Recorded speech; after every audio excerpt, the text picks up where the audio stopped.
This is From Destruction to Dignity with Janice Pons. Each week, Janice shares her wisdom to enlighten, educate, and advance the culture in America today. Janice Pons is a mother, author, and free thinker, and your host for our podcast this evening.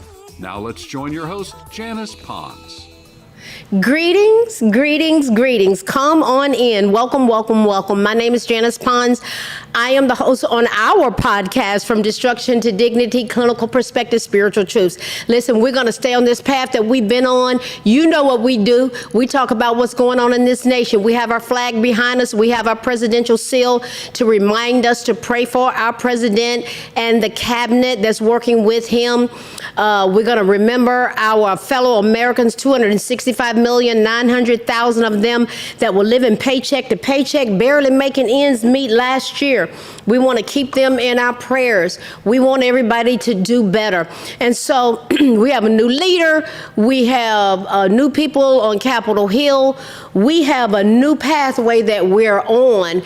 And we're going to look at something tonight as it relates to a discussion that's going on in our nation that has to do with massive schemes against us. Massive schemes. Oh, yeah. Massive schemes. Somebody said, there she go. She's a conspiracy theorist. No, we're going to look at some facts, okay?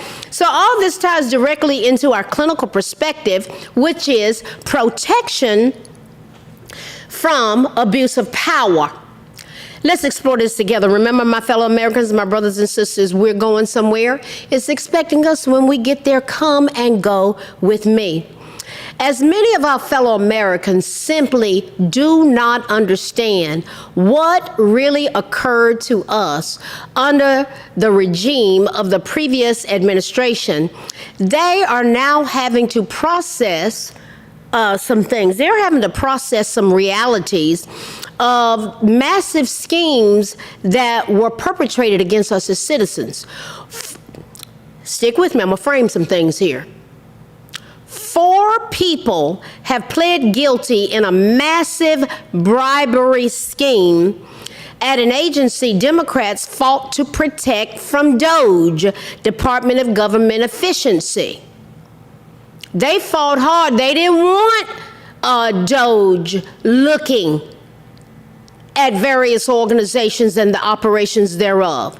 Where 4 people have pled guilty in a massive bribery scheme that DOGE evaluated. Why would there be such a fierce battle to keep what DOGE discovers away from we, the people?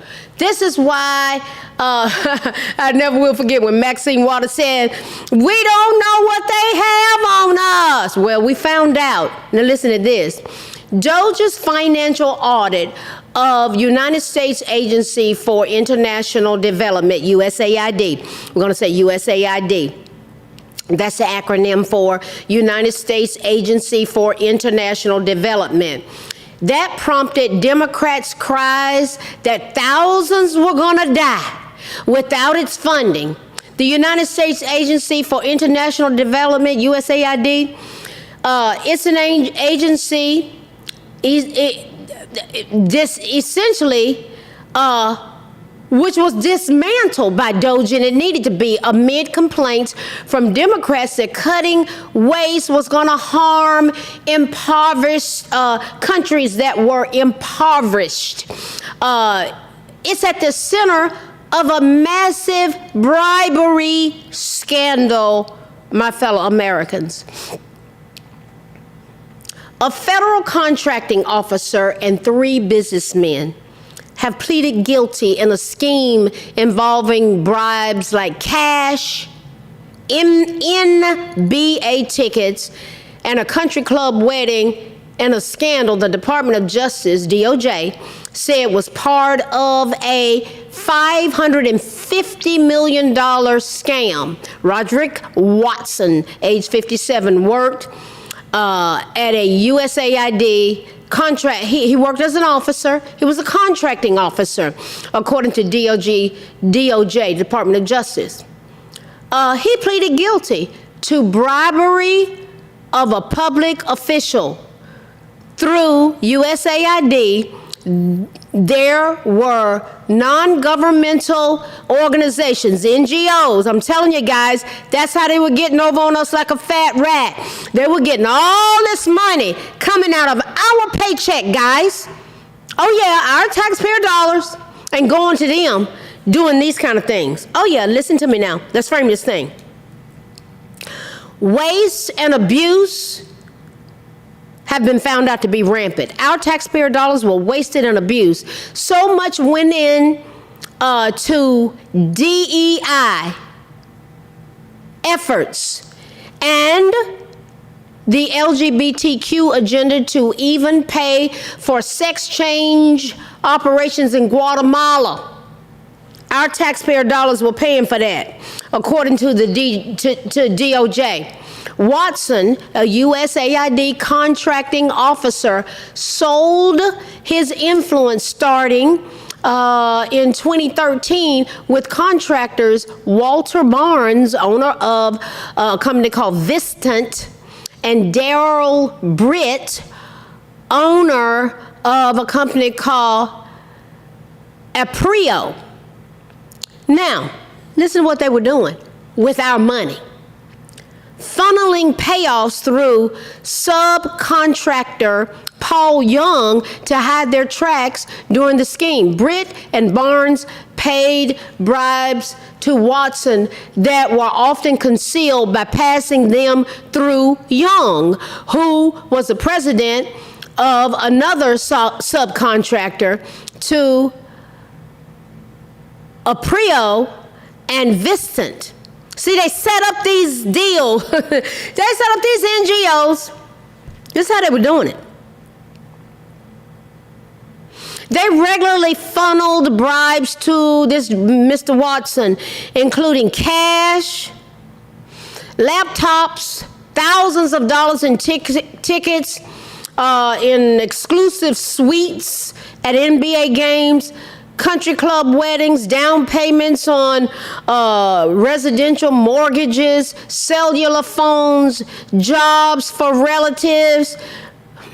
Listen, this is what it looks like. This is the observer, you know, my clinical mind goes, as evidenced by what? This is it. This was the evidence. This is what they were doing.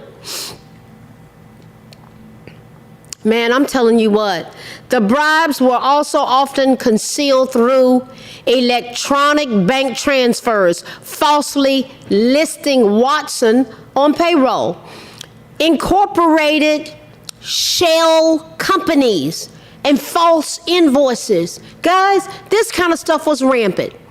Watson is alleged to have received bribes valued at more than approximately $1 million as part of the scheme. Vistant was awarded in November of 2023 as part of a joint venture, a contract worth up to, listen to this, our money, $800 million, with one of the focuses of that contract being to address a variety of issues affecting the root causes of, you ready? Irregular migration from Central America to the United States. An issue that Joe Biden tasked to Kamala Harris during his presidency. Several days later, that contract was canceled after USAID published a notice that said that Vistant was excluded from government contracting due to evidence of conduct of a lack of business honesty or integrity.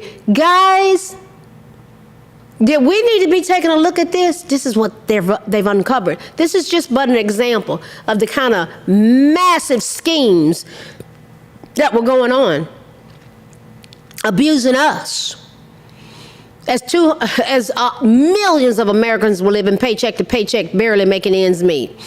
This is why the Democratic Party didn't want closer looks at this stuff, guys. They're cronies, they're people. They were getting over on us like a fat rat. God gave me that term and I'm gonna stick with it. Getting over on us like a fat rat. The joint venture then successfully sued the government over being put on that exclusion list and was awarded the contract and given a $10,000 payment in August 2024, right before the election. Corruption in government programs cannot be tolerated. Watson abused his position of trust for personal gain while federal contractors engage in a pay-to-play scheme.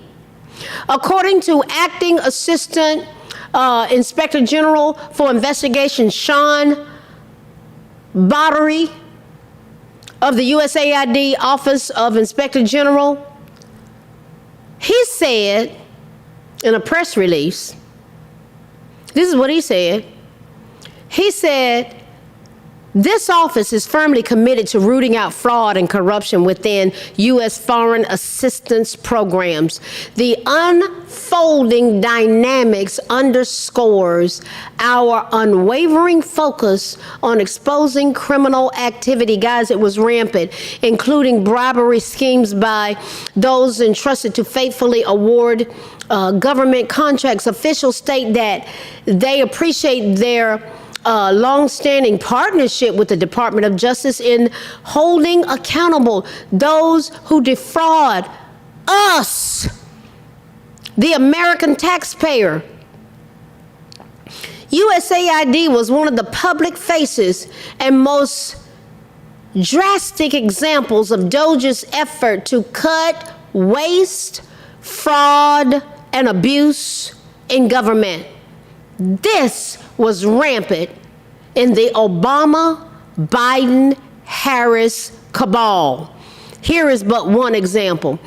The efforts of what DOJ did resulted in the agency's programs being cut by 83%, while the programs deemed vital were moved to the State Department. Marco Rubio is doing an outstanding job.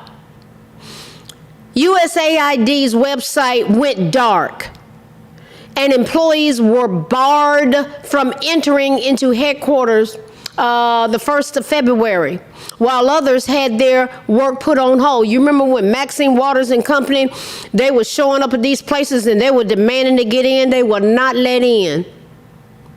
Boy, they were squirming. You see why? Do you see why? Others had their work put on hold. The Trump administration, he's not taking that mess. We got to get to the root of this stuff. The Trump administration announced that all USAID direct hire personnel will be put on administrative leave. The agency came under fire from many funding choices, including allocations of $1.5 million for a program that sought to advance diversity, equity, and inclusion in Siberia's workplaces and business communities, and a $70,000 program for a DEI musical in Ireland. We've already addressed what happened in the airline industry, guys, related to DEI.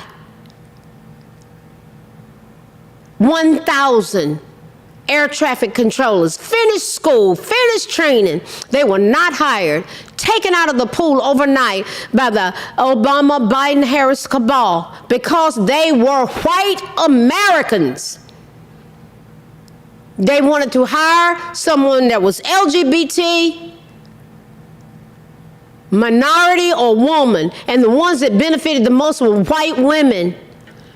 Black folk were at the bottom of the list. White women and gay and LGBTQ, they benefited the most. That stuff's been put to a stop. What happened in the airline industry related to DEI, guys? During DOJ's sweep, it was revealed that U.S. dollars were ending up in the hands of terrorist-linked groups, such as funds reportedly providing full funding for Al-Qaeda terrorists. They just were. Anwar, what they would call Anwar al Alaki. That's it. I have to really focus on how to pronounce these things correctly. Yeah. What were they helping them do? To attend college in Colorado? It's been a mess. Doge was dismantling USAID. As they were doing that, many Democrats and media outlets blasted the cuts, claiming that it was going to harm impoverished recipients of aid across the globe, and some, including U.S. frontman Bono, who said the cuts would lead to over 300,000 deaths. They're liars from the pit of hell. Several House and Senate Democrats protested outside of USAID's headquarters. In February, they started acting out, expressing outrage over the layoffs and cuts. Anybody who cares about good and effective government should be concerned about waste and fraud and abuse in government agencies, including USAID. So where do we go from here? Where do we go from here? I've said it repeatedly. I'm going to say it and I'm going to keep saying it. They were getting over on us like a fat rat. Yes, they were. They were. Through their positions of power, we were being abused. And these were massive schemes. I've simply dissected one of them. So this was abuse, guys. They were taking our money. So what are we going to look at tonight from our clinical perspective? It all ties in to these massive schemes of what they were doing to us, guys. What we have experienced and witnessed is abuse of power. Power abuse in the workplace without knowing the name for it is rampant. The abuse usually stems from someone who holds some position of power, like a boss, an executive, a manager, or a church, a ministry leader, applying pressure and bullying their way into and through difficult or stressful situations. Power abuse. I'm telling you, these people were drunk on power. They were drunk on power. Power abuse in the workplace and in churches, in organizations, refers to the exploitation, and this is what they were doing at a government level, and it just trickled down and affected us. It refers to the exploitation of authority or positional power to exert undue influence, control, or manipulation over others, often at the expense of psychological safety and trust. You can't trust everybody. Is it okay to ask questions? Abusive people gain and maintain power over their victim with controlling or coercive behavior and proceed to subject people to psychological, even physical, even sexual or financial abuse. Power abuse can go on for years. And I'm telling you, I have seen it over and over again. It's often ignored. I don't ignore it. I've seen it and it was like, I gotta get out of here. I know exactly what's going on here. I refuse to participate in dysfunction. And we aren't perfect, but I'm not going to participate in abuse. And then if it's brought to your attention and then you ignore it and deny it, okay. People have to decide what they're going to do with it. It's often ignored and may be encouraged by those surrounding the abuser. It's enabled. Not taking action to stop the abuse is a form of abuse itself. This is rampant, guys. Leaders who lack emotional intelligence or self-awareness may misuse power to compensate. This is what they end up doing, guys. Compensating for perceived vulnerabilities or to maintain control. It's about power and control. Although seemingly a personal psychological issue, the consequences affect those around the person. Unchecked individual power can impede or damage organizational culture by eroding empathy. Empathy. Why does power abuse even persist in the first place? Wow, guys, this stuff is real, and it was going on at a governmental level. It goes on in jobs. It goes on in ministries, at churches. Why does it persist? Power abuse persists due to a combination of poor organizational culture. It goes on because of structural hierarchies and societal norms. Traditional power structures often prioritize authority and results over collaboration and well-being, creating environments where abusive behaviors are often normalized or ignored. How can you stop abusive power in the workplace? Stopping power abuse and bullying in the workplace means implementing education. We go there. We talk about it. You educate people. Education and enacting support systems at an organizational level. Organizations are required to have training in these dynamics. Simply having an anti-bullying policy or code of conduct in place doesn't always help. Where such policies do exist, they are often ignored and ineffective. Now, let's consider the following ways to prevent the abuse of power in business, places, ministries, places. Leadership training. It's recommended that we teach company leaders and managers how to foster equity and transparency. As a leader, one of the most transparent things that I ever do, and you can ask people that I supervise, I say, guys, hold on, wait a minute, whoa, whoa, whoa. I think I missed it right there. Let's go back and dissect that together. They love me. I'm transparent. If I miss it, I say I missed it. Wait a minute, I think I missed it. Hold on. And I want to be held accountable. That's a strong leader. We foster equity and transparency, such as active listening. Wait, where you go, wait a minute, did I hear you say? And I repeat what I heard them say. Empathy and cultural competence.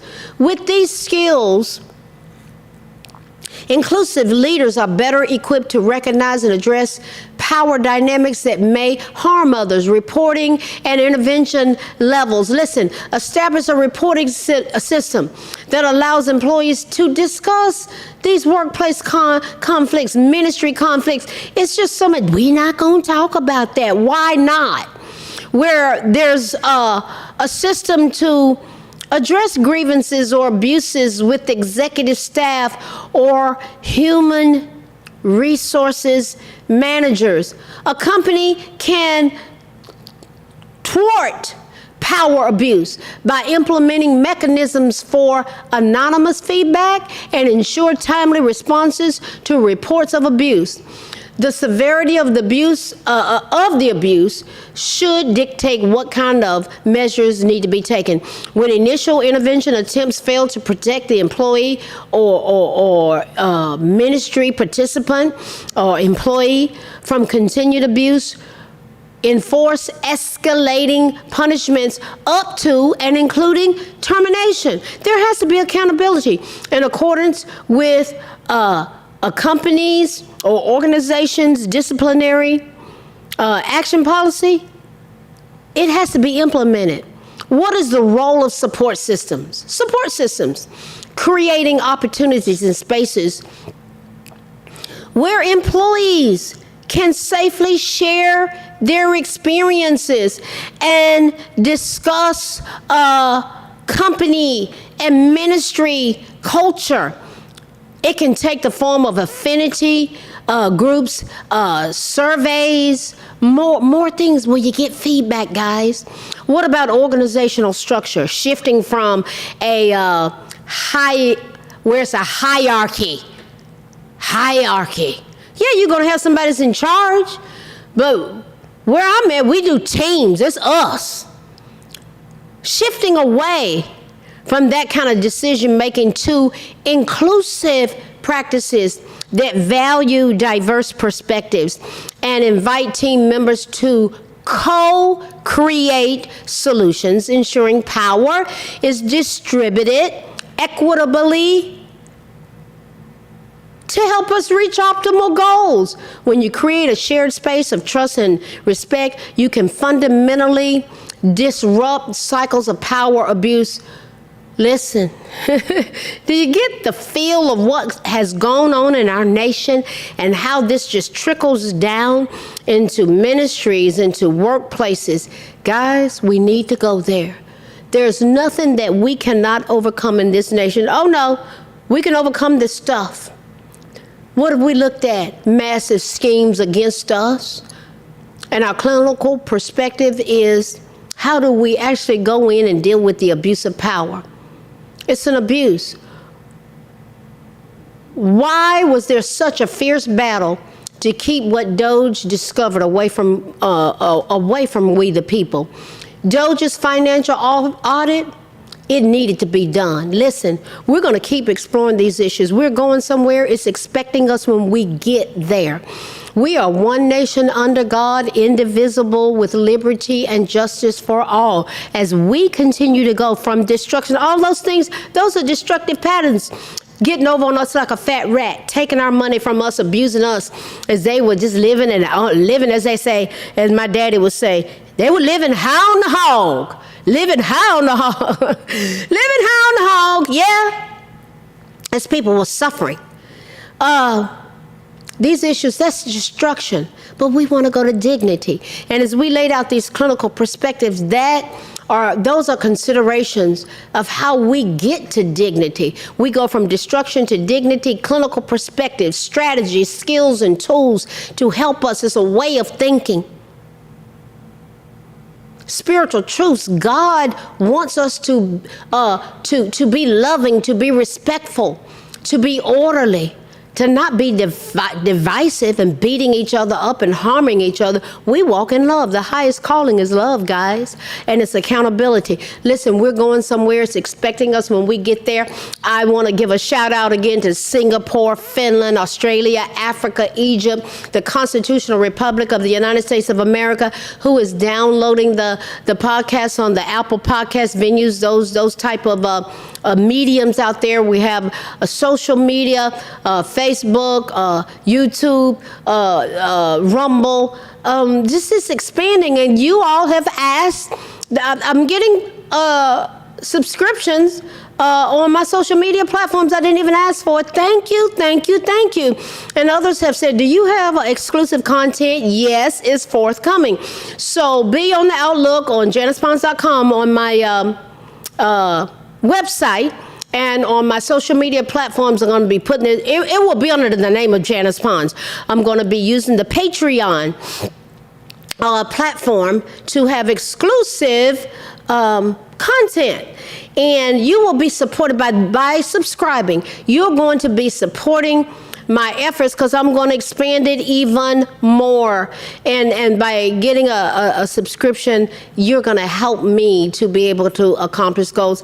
And there are people, I mean, I get comments, people praying for my influence and my outreach to expand. Guys, I can't thank you enough. I mean, I'm almost brought to tears when I read some of these comments. I appreciate you all so much. Listen, you know my heart. I love our posterity. I love America. I love you guys. If you're looking at this, you've been prayed over. Oh, yes. We are going somewhere. It's expecting us when we get there. As we continue to go from destruction to dignity, clinical perspectives, spiritual truths. Keep coming back. We're going to go all the way in because we're one nation under God, indivisible with liberty and justice for all. As we pray for one another, love one another as we go, yes, us, together from destruction to dignity, clinical perspective, spiritual truths. I will see you next week. Thank you for coming in. Good night. Thanks for listening to this week's episode of From Destruction to Dignity with Janice Pons. Janice's mission is to provoke thought, bring awareness, and point people towards intervention when needed. As a reminder, this show is not therapy, but for educational purposes only. For more information, check out JanicePons.com or follow her on social media. We are one power, strength is ours, liberty, been set free, education, affirmation, dedication, information, revelation.